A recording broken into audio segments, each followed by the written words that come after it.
હજીરા ઉદ્યોગ વિસ્તારમાં ફરી એકવાર સુરક્ષાને લઈ ગંભીર પ્રશ્નો ઊભા થયા છે.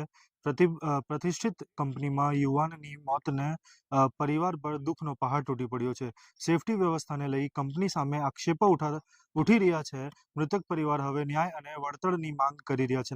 વૈષ્ણવજન તો તેને કહીએ જે પીડ પરાઈ જાનાને રે. નમસ્કાર દર્શક મિત્રો, આપ જોઈ રહ્યા છો નવજીવન ન્યૂઝ. હું છું સાર્થક પટેલ ને વાત છે સુરત શહેરના હજીરા વિસ્તારમાં આવેલી પ્રતિષ્ઠિત ખિડકો કંપનીમાં ગઈકાલે બપોરે એક કરુણ ઘટના બની હતી. કંપનીના ઇલેક્ટ્રિક વિભાગમાં કામ કરી રહેલા 22 વર્ષીય અક્ષ દીપકભાઈ પટેલને વીજ કરંટ લાગતા તેમનું દુઃખદ અવસાન થયું છે. પરિવારના આક્ષેપ મુજબ અક્ષને 30 થી 40 ફૂટનો ઊંચાઈને કામ સોંપવામાં આવ્યું હતું, પરંતુ તેના પાસે કોઈ પણ સેફટી હાર્નેસ, બેલ્ટ જેવી જરૂરી સુરક્ષા સુવિધા નહોતી.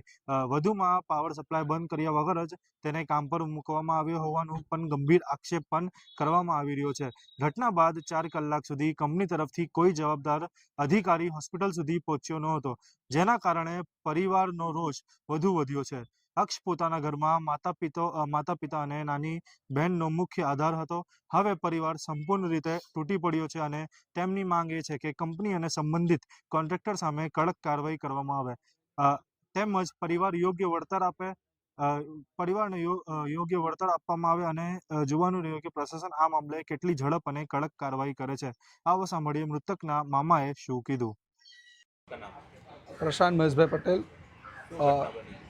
ઘટના એવી બની છે કે ગઈકાલે 3:30 થી 4ની વચ્ચે અક્ષ દીપકભાઈ પટેલ નામનો છોકરો કામ કરતો હતો ક્રિપ્કો કંપનીની અંદર, ઇલેક્ટ્રિક ડિપાર્ટમેન્ટની અંદર, જે મારો ભાણેજ થાય છે. હું એનો મામા થાઉં છું. અને આ ઘટના કાલે જ્યારે થઈ તે લગભગ 3:30 થી 4ની વચ્ચે થયેલી છે.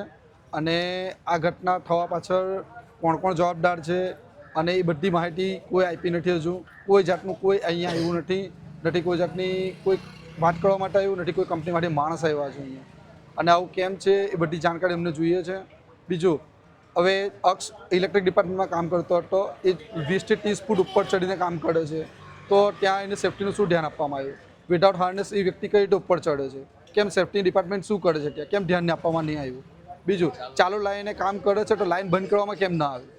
લાઈન બંધ કરવાની જવાબદારી કોની છે? આમાં દરેક જવાબદાર માણસ અહીં હાજર થાય ને એની જાણકારી આપે.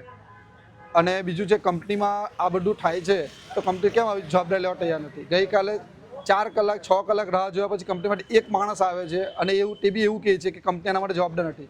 કેમ? શું કંપનીમાં કોન્ટ્રાક્ટ પર કામ કરો ગુનો છે? કંપનીની કોન્ટ્રાક્ટ પર કામ કરીએ એટલે બસ ખાલી કોન્ટ્રાક્ટરની જ જવાબદારી, કંપનીની કોઈ જવાબદારી નહીં? તો કંપનીની અંદર કામ કરવાનો શું મતલબ છે? આટલી મોટી કંપની છે તો કંપનીના આટલા નાના માણસો કામ કરે છે, તો એની જવાબદારી કંપનીની કઈ રીતે નથી? અને આ વિધાઉટ સેફ્ટી કામ થાય છે તો સેફ્ટીનું ધ્યાન આપવાનું કોણ? કંપનીની જવાબદારી બને ને. કોન્ટ્રાક્ટરની જે જવાબદારી છે સાથે કંપનીની પૂરેપૂરી જવાબદારી છે. અને કંપનીએ ધ્યાન કેમ નહીં આપ્યું કે કોન્ટ્રાક્ટર આવા લાપરવાહીથી કામ કરવામાં આવે છે? તો એ બધી જવાબદારી કંપનીની પણ છે. માંગણી એવું છે કે એને વધારે વળતર મળે, એના પરિવારનું ધ્યાન આપવામાં આવે અને પરિવારની ધ્યાન રાખવામાં આવે. કારણ કે એના પરિવારનો કમાનાર એક જ પર્સન છે.